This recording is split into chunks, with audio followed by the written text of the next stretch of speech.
Well, the South African Youth Economic Council has echoed calls to move Eskom to the Energy Department from Public Enterprises. The proposal was first made at the ANC's most recent national elective conference held in December. It's not just an elective conference because it does deal with policy as well. For more on this, we're joined by the Council's President, Kanakana Mudzanani, who's with me in studio. A very good evening to you, sir. Thank you for coming in. So, the DA has marched on Luthuli House. The ANC Youth League will march to Megawatt Park next week. Will any of that change anything? Well, good evening to you, Tembekile, and good evening to your listeners, and thank you so much for having us at Newzroom Afrika. I think we need to start acknowledging the fact that load shedding has been a consistent problem for South Africans.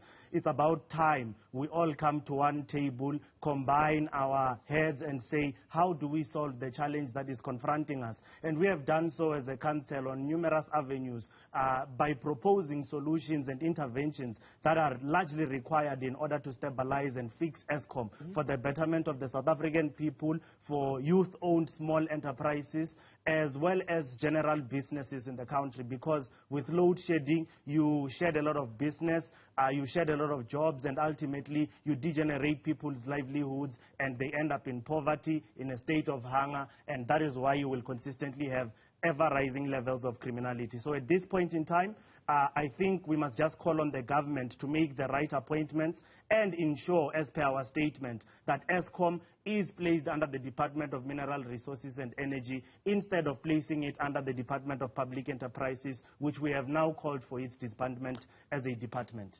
Which will do what? The Mineral Energy Department, what will it do differently to fix load shedding? Because even if that switch happened tomorrow, that doesn't guarantee an end to load shedding the next week even.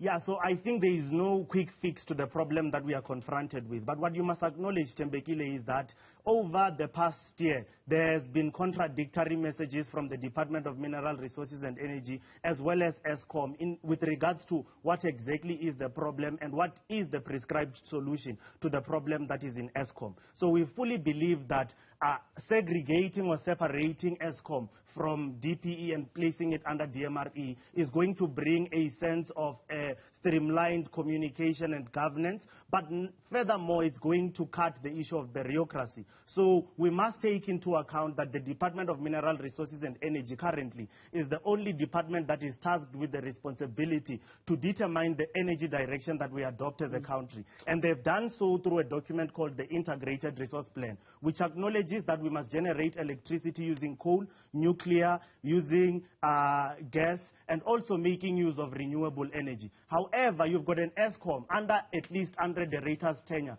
that has been very vocal about moving towards renewable energy and not acknowledging the fact that renewable energy, number one, is procured at a much more costlier rate than at least a source of energy such as coal, but it furthermore fails to acknowledge the fact that technology has not developed to a point where we can fully switch our grid to a renewable sense of energy. So that is why we have called for such a decision. It's a hard sell, though, is it not? Because ultimately both departments are run by the same government. Policy positions are largely, well, they're the same because they come from the same government.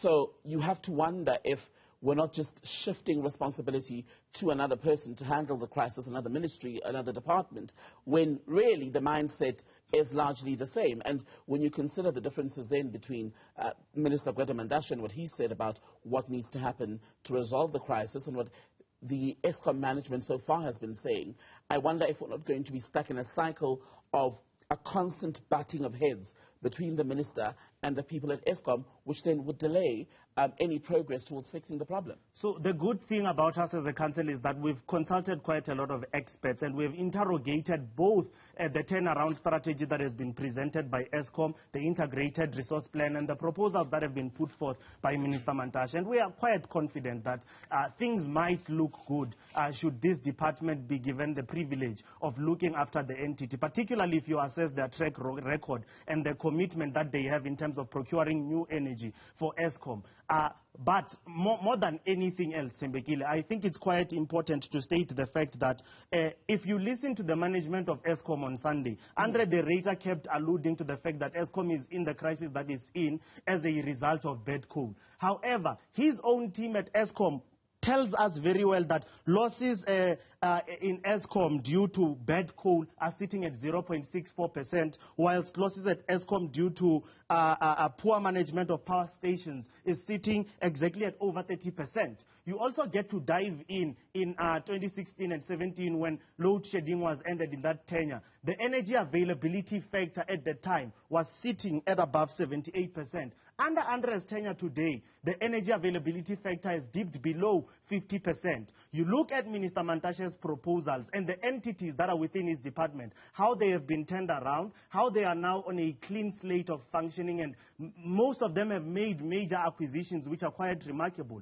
You then understand that there were turnaround strategies and there was a sense of implementation in that area. And then you get to listen to their views on Eskom and how they are saying they can solve the problem. And you engage experts, and quite a number of them fully agree that if we adopt this direction, as a result of case studies that are in Germany, that are in the UK today, there is a viable and a tangible plan on how the DMRE can make that shift. But Cabinet itself is guilty, is it not, of muddying the waters around load shedding and giving us mixed messages. For example, when you look at the different timelines, when you speak to whichever minister, whether you speak to Minister Mantashe, Minister Gordon, or Minister Kodongwana, even at the recent World Economic Forum, one will say to you it'll take 12 to 18 months to fix load shedding. Another says it's actually a 2-year issue that we could then stabilize around that time. How much has government done, in Cabinet especially, done in communicating effectively with the public about an issue that's become so urgent? That's why, as a council, we fully believe that it's about time we disband the Department of Public Enterprises, because it cannot be that you've got an entity which is responsible to usher in energy security to South Africans. However, it's not placed under the Department of Mineral Resources and Energy. And there is no sense of streamlined communication between these two entities. So we've acknowledged the fact that such things create a lack of investment confidence, they create instability, and they further result in mass load shedding. So as a council, we firmly believe that after assessing at the interventions that were made by the Department of Mineral Resources when there were fuel hikes or petrol hikes as a result of oil shortages at a global stage, we fully believe that this department has the best interest of South Africans at heart, and they must be tasked with looking after Eskom, and their turnaround strategy might just be what South Africans need in order for us to not be in the dark anymore. What should happen then if they don't get the situation to a manageable or acceptable level? I mean, it'll never be acceptable to most people. Within 12 to 18 months, what do we then do?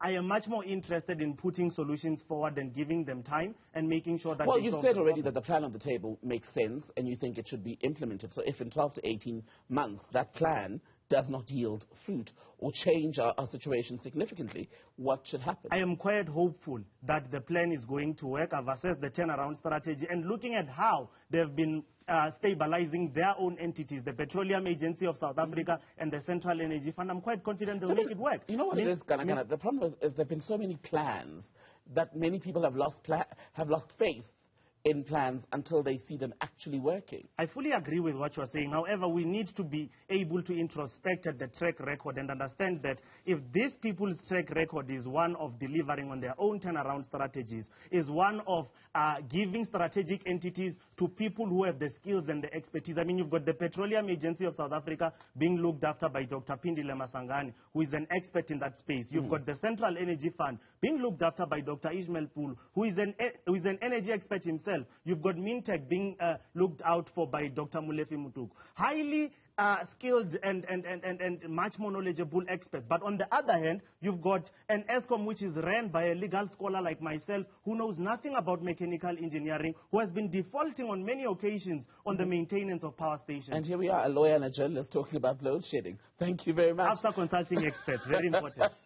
Kanakana Mudzanani, who's speaking to us tonight about the ongoing power crisis.